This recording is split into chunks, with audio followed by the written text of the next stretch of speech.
Morning dear students, एक बार फिर से आप सभी का history classes by Kamlesh Kumar में हार्दिक स्वागत है। हम आपकी पाठ्य पुस्तक भारतीय इतिहास के कुछ विषय का सेकेंड चैप्टर राजा नगर और किसान पढ़ रहे हैं, जिसमें अभी तक हमने बहुत सारे ज़रूरी कॉन्सेप्ट्स पढ़ लिए हैं। हमने पिछली क्लास में गुप्त साम्राज्य, जो कि भारत का बहुत ही महत्वपूर्ण साम्राज्य रहा है, खासकर प्राचीन भारत का, उसके स्थापना चंद्रगुप्त प्रथम और समुद्रगुप्त के बारे में, उनकी विजयों के बारे में डिटेल में पढ़ा था।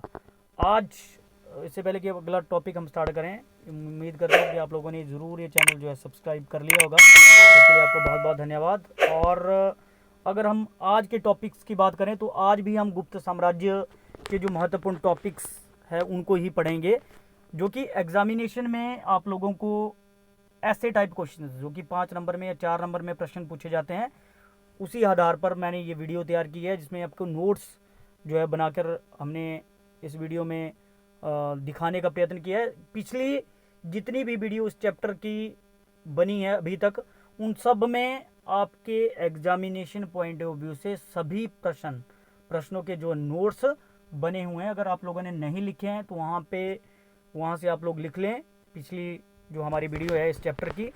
तो आज का जो टॉपिक हमारा रहेगा वो समुद्रगुप्त और चंद्रगुप्त विक्रमादित्य के ऊपर रहेगा। तो समुद्रगुप्त के बारे में हमने पिछली क्लास में पढ़ा।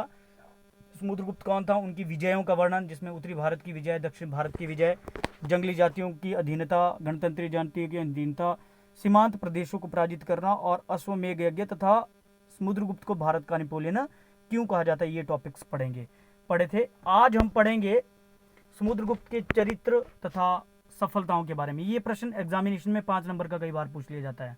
हालांकि इस क्वेश्चन में, इस टॉपिक में जो चीज़ें हम पढ़ेंगे वो बहुत ही महत्वपूर्ण, हालांकि पहले भी हमने पिछली वीडियो में उसके बारे में पढ़ा था, लेकिन आज जो है एक सिस्टमेटिक तरीके से और आपके एग्जामिनेशन पॉइंट ऑफ व्यू के तरीके से जो है इसको हम पढ़ेंगे। ठीक है, तो सबसे पहले हम बात करते हैं समुद्रगुप्त की।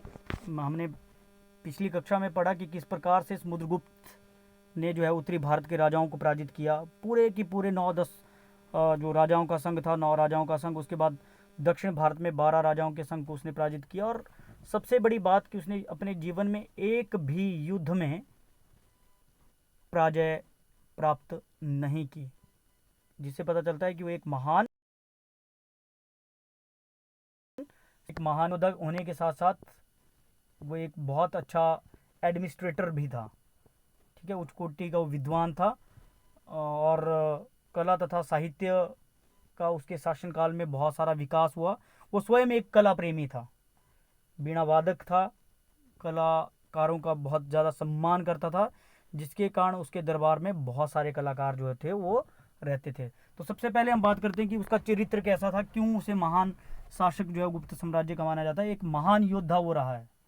महान योद्धा हम बोलेंगे कि उसने एक छोटे से राज्य को बड़े राज्य में जो है परिवर्तित किया। पिछली वीडियो में हमने देखा, एक मानचित्र के माध्यम से मैंने आप लोगों को बताने की कोशिश की थी कि चंद्रगुप्त प्रथम के समय जो साम्राज्य था इतना कर था और समुद्रगुप्त ने उसको कितना बड़ा कर दिया। सबसे पहले तो उसने उत्तरी भारत के 9 राज्यों को हराकर उन्हें अपने साम्राज्य में सम्मिलित किया। फिर उसके बाद वो दक्षिण भारत की ओर गया। दक्षिण भारत के भी 12 शासकों को उसने पराजित किया। हालांकि ये सही है कि उसने इन शासकों के जो, इन राजाओं के जो राज्य थे उनको वापस लौटा दिए, लेकिन फिर भी एक महान योद्धा ने एक बहुत बड़ी विजय प्राप्त की थी। फिर जंगली जातियों को उसने पराजित किया, सीमांत राज्यों को पराजित किया। ठीक है, और जिसके कारण हमने देखा कि डॉक्टर वी स्मिथ ने उसकी तुलना फ्रांस के नेपोलियन ने की थी। नेपोलियन जो कि फ्रांस का एक महान शासक था, उससे उसके साथ जो है वो तुलना की थी। तो पहला जो उसकी चरित्र की मुख्य विशेषता है वो है महान योद्धा। दूसरा, महान साम्राज्य निर्माता। तो समुद्रगुप्त एक महान साम्राज्य निर्माता भी था। उसके सिंहासन पर बैठने से पहले भारत एक छोटे छोटे राज्यों में विभाजित था। ये राज्य आपस में लड़ते रहते थे, किसी भी प्रकार की कोई यूनिटी नहीं थी।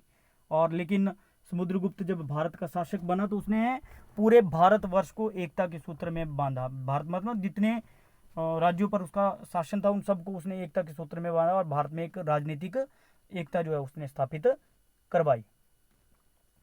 तीसरा जो पॉइंट है, एक महान वो कूटनीतिज्ञ था। जैसा कि मैंने आप लोगों को पहले भी बताया कि उत्तरी भारत के 9 राजाओं को जब उसने पराजित किया तो उनके राज्यों को उसने अपने साम्राज्य में सम्मिलित कर दिया। वो इसलिए क्योंकि ये राज्य उसके साम्राज्य के आसपास थे, जिन पर कंट्रोल करना, प्रशासन कर पाना आसान था। लेकिन दक्षिण भारत के राजाओं को उसने जब पराजित किया तो उसे उसने अपने साम्राज्य में सम्मिलित नहीं किया। उसके पीछे का सबसे बड़ा कारण पिछली वीडियो में भी हमने डिस्कस किया था, यातायात के साधनों का अभाव, और दूसरा ये राज्य सुदूर दक्षिण में थे, इसलिए इन पर शासन कर पाने में उसको कठिनाई हो सकती थी। इसलिए उसने डिसीजन लिया कि इन राजाओं से जो है अधीनता स्वीकार करेगा और उनसे वार्षिक कर लेने के बदले उन्हें ये वापस कर देगा। तो ये एक कूटनीतिज्ञ की निशानी उसकी रही है। नेक्स्ट जो पॉइंट है, कुशल शासन प्रबंधक। वो कुशल शासक प्रबंधक भी था। प्रशासन में, एडमिनिस्ट्रेशन में उसने बहुत अच्छे जो है वो चेंजेस किए। उसने एक तो ईमानदार जो है वो अधिकारियों को नियुक्त किया, और साथ में उसने उन अधिकारियों को ये निर्देश दिए कि वो जनता की भलाई के लिए काम करे, जनता पर बेकार में जो है वो उनको तंग ना करे। जनता पर लगाए जाने वाले टैक्सेस को उसने कम कर दिया, और जनता की भलाई के लिए उसने बहुत सारे कार्य किए। राज्य में स्थापित शांति के कारण जो है वो व्यापार में वृद्धि, उसने राज्य में, पूरे राज्य में शांति स्थापित की, जिसके कारण कि व्यापार और यातायात के जो साधन है उसमें कोई कमी नहीं आई। सहनशील शासक नेक्स्ट जो उसकी करेक्टरिस्टिक्स है। हालांकि समुद्रगुप्त एक हिंदू शासक था, लेकिन फिर भी उसने जितने भी और धर्म थे, चाहे वो जैन धर्म था, बौद्ध धर्म था, उनके प्रति सहनशीलता की नीति अपनाई, जिसके कारण ये दोनों धर्मों के का जो विकास गुप्त काल में भी होता चला गया। तो एक महान वो हम बात करते हैं कि सहनशील शासक रहा है। उसके बाद कला और साहित्य का विकास उसके शासनकाल में। कला प्रेमी था वो, स्वयं उच्च कोटि का वो संगीतज्ञ और कवि तथा विद्वान रहा है। बहुत ये बड़ी करेक्टरिस्टिक्स रहती है किसी भी करेक्टर की कि उसमें इतनी सारी जो है क्वालिटीज़ रहती है। तो समुद्रगुप्त एक महान कला प्रेमी, संगीतकार, संगीतज्ञ, वीणा वादक भी रहा है। तो ये समुद्रगुप्त के हम बात कर सकते हैं उसके चरित्र की विशेषताएं। महान योद्धा होने के साथ साथ एक कूटनीतिज्ञ, कुशल शासन प्रबंधक, ठीक है, सहनशील शासक था, और एक कला प्रेमी, साहित्यकार, साहित्य का प्रेमी। ये सारी जो बातें हैं उसके करैक्टर को दर्शाती है, जिसके कारण कि एक महान शासक वो बना। ठीक है, तो समुद्रगुप्त के ऊपर ये 2-3 बड़े प्रश्न थे जिनके बारे में हमने डिस्कस कर लिया है। अब हम बात करेंगे समुद्रगुप्त के उत्तराधिकारी के बारे में। तो समुद्रगुप्त का जो उत्तराधिकारी है, he was also very great leader, मतलब वो एक महान लीडर रहे हैं, महान नेता रहे हैं, ठीक है, जिनका नाम था चंद्रगुप्त द्वितीय। चंद्रगुप्त द्वितीय को विक्रमादित्य के नाम से भी जाना जाता है। हमने बात की यहाँ पे 375 मैंने लिखा, 414, लेकिन आप लोगों ने 380 और 415 इसको मानना है क्योंकि वो एनसीईआरटी का है। ठीक है, तो उसके शासनकाल में गुप्त साम्राज्य ने बहुत उन्नति की। एक्चुअली साम्राज्य का बहुत बड़ा विस्तार तो समुद्रगुप्त के शासनकाल में हो गया था। ऐसी परिस्थितियों में चंद्रगुप्त विक्रमादित्य या चंद्रगुप्त द्वितीय, बाद में जिसने विक्रमादित्य की उपाधि ली, कब ली उसके बारे में भी हम बात करेंगे। तो उसने उसके शासनकाल में गुप्त साम्राज्य ने बहुत सारा विकास किया प्रत्येक क्षेत्र में, चाहे वो अर्थव्यवस्था थी, यातायात था, विज्ञान था, साहित्य था, कला था, सब में बहुत सारा विकास किया, जिसके कारण कि स्वर्ण युग भी कहा जाता है उसके ही शासनकाल को। हालांकि ऐसा नहीं है, समुद्रगुप्त एक महान शासक रहा है, क्योंकि समुद्रगुप्त के काल में भी बहुत सारा काम हुआ है। फिर भी इन दोनों राजाओं के काल को मिला के गुप्त काल को जो है स्वर्ण युग के नाम से जाना जाता है।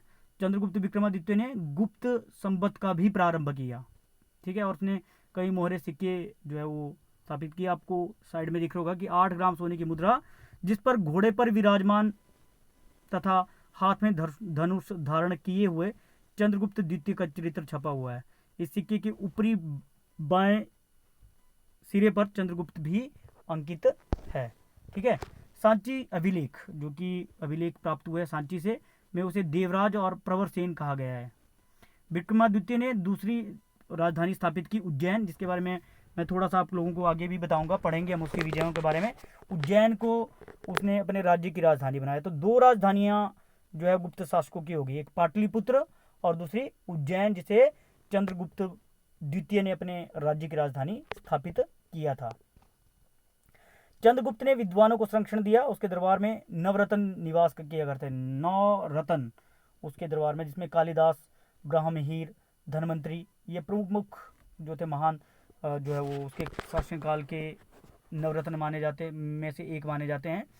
तो और उसके साथ साथ में ही उसने कई राजवंशों से वैवाहिक संबंध किए। और उसके शासनकाल में जो सबसे एक और बहुत ही अच्छी बात रही है वो था चीनी बौद्ध यात्री फाहियान, प्रथम चीनी यात्री फाहियान, जो चंद्रगुप्त द्वितीय के शासनकाल में भारत में आया था। उसके शासनकाल में कला, साहित्य, स्थापत्य का अभूतपूर्व विकास हुआ और उसने विक्रमादित्य की उपाधि भी धारण की, जिसके कारण कि उसके शासनकाल को स्वर्ण युग कहा जाता है। लेकिन मैं फिर से बोलना चाहता हूँ कि समुद्रगुप्त और चंद्रगुप्त विक्रमादित्य, इन दोनों के शासनकाल को स्वर्ण युग कहा जाएगा। ठीक है, तो अब हम बात करते हैं चंद्रगुप्त द्वितीय की विजय की। अगर हम चंद्रगुप्त द्वितीय की विजय की बात करें तो मालवा, गुजरात और काठियावाड़ की विजय, हमने पिछले क्लास में मैप के माध्यम से पढ़ा था कि इन 3 क्षेत्रों पर उसने आक्रमण किया, क्योंकि यहाँ पे शक क्षत्रप शासन करते थे। शक जो कि उस समय के एक बहुत ही रेपुटेड एक साम्राज्य रहा है, उसके शासन जो थे उन क्षेत्रों पर शासन करते थे। और ऐसी परिस्थितियों में गुप्त साम्राज्य की सुरक्षा के लिए जरूरी था कि पश्चिम की ओर जो है एक कठोर नीति अपनाई जाए। इसलिए चंद्रगुप्त विक्रमादित्य ने एक विशाल सेना के साथ 388 ईस्वी में शकों पर आक्रमण कर दिया।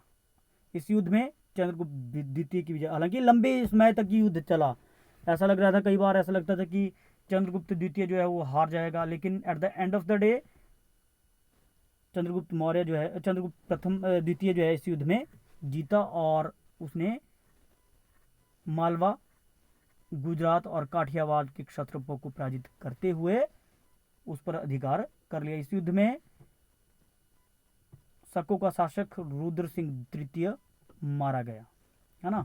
जैसे ये विजय प्राप्त हुई, चंद्रगुप्त द्वितीय ने विक्रमादित्य की उपाधि धारण की, जो पहले में मैंने बोला था। और उसने इसी उपलक्ष्य में उसने जो है सिक्के भी जारी किए, अपने नाम के सिक्के उसने जारी किए चंद्रगुप्त द्वितीय ने।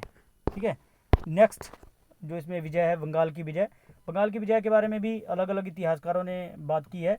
हालांकि समुद्रगुप्त ने बंगाल पर विजय प्राप्त कर ली थी क्योंकि वो सीमांत प्रदेश थे, लेकिन वहाँ के जो शासक थे उन्होंने स्वतंत्रता की घोषणा कर दी और चंद्रगुप्त द्वितीय ने फिर से उनके ऊपर आक्रमण करके उनके राज्यों को जीतकर उन्हें जो है वो अपने साम्राज्य में ला दिया। उन सरदारों को उसने पूरे तरीके से जो है वो दमन कर दिया, पूरा अधिकार उसने बंगाल पर कर लिया। फिर बल्ख की विजय, सिंधु नदी के मुहाने की 7 शाखाओं को पार करते हुए बहलीक जाति के लोगों को उसने पराजित किया। ये भी उसके काल की एक महत्वपूर्ण विजय रही है। ठीक है, तो आज हमने ये टॉपिक्स पढ़े जिसके ऊपर ये प्रश्न जो है एग्जामिनेशन में आ सकते हैं। मैंने पिछली क्लास में भी आप लोगों को बताया था कि कुछ बच्चे बोल रहे थे कि आप प्रश्न भी भेजा करो, तो मैंने पिछली क्लास में भी यही बोला था कि हमने एक जो है वर्कशीट भेजी होती है साथ में, उसमें ये प्रश्न होते हैं। लेकिन फिर भी अगर आप लोगों को लगता है कि ये ज़रूरी है तो हम इसको, मैं आपको ये भेज रहा हूँ। समुद्रगुप्त के चरित्र तथा सफलताओं का वर्णन, पहला जो प्रश्न बनता है, जिसमें महान योद्धा, महान शासक, राजनीति की एकता स्थापित करना, कुशल शासन प्रबंधक, कला तथा साहित्य का प्रेमी, ये सारी चीज़ें उसमें आती है। फिर दूसरा, चंद्रगुप्त द्वितीय कौन था? हमने बात की समुद्रगुप्त का पुत्र, जो कि गुप्त साम्राज्य का एक महान शासक रहा है। उसने, चंद्रगुप्त द्वितीय ने विक्रमादित्य की उपाधि किस को हराने के बाद की? तो उसने शकों को हराने के पश्चात जो है ये उपाधि धारण की थी। शक शासकों को उसने पराजित किया और उसके बाद उसने विक्रमादित्य की उपाधि धारण की। चंद्रगुप्त द्वितीय की विजयों का वर्णन करो, तो ये भी हमने पढ़ा हुआ है कि चंद्रगुप्त द्वितीय की विजय क्या थी, जिसमें उसने मालवा, उज्जैन और काठियावाड़ की विजय, शकों को पराजित करने के पश्चात उसने उज्जैन को अपने राज्य की राजधानी भी घोषित किया था। तो हमने मालवा, काठियावाड़ और उज्जैन के शकों को किस प्रकार से चंद्रगुप्त द्वितीय ने हराया उसके बारे में पढ़ा और बाद में उसने विक्रमादित्य की उपाधि भी धारण की। दूसरा, उसने बंगाल को विजित किया। बंगाल जो कि जिस पर समुद्रगुप्त ने अधिकार किया था, लेकिन बाद में वहाँ के सरदारों ने अपने आप को स्वतंत्र घोषित कर दिया था। तो चंद्रगुप्त द्वितीय ने फिर से उन्हें पराजित किया। ठीक है, फिर बल्ख की विजय, सिंध के आसपास का क्षेत्र, उसके ऊपर आक्रमण करते हुए चंद्रगुप्त द्वितीय ने जो है उसे फिर से अपने साम्राज्य में सम्मिलित कर दिया। तो आज के लिए बस इतना ही। उम्मीद है कि आप लोगों को ये समझ आ गया होगा। ये प्रश्न एग्जामिनेशन में आते, तो इसलिए आप लोगों ने सही से कर लेने हैं। और एक बार फिर से आप लोगों ने इस चैनल को सब्सक्राइब आप कर रहे हैं, आपका बहुत बहुत धन्यवाद। Thank you and have a nice day.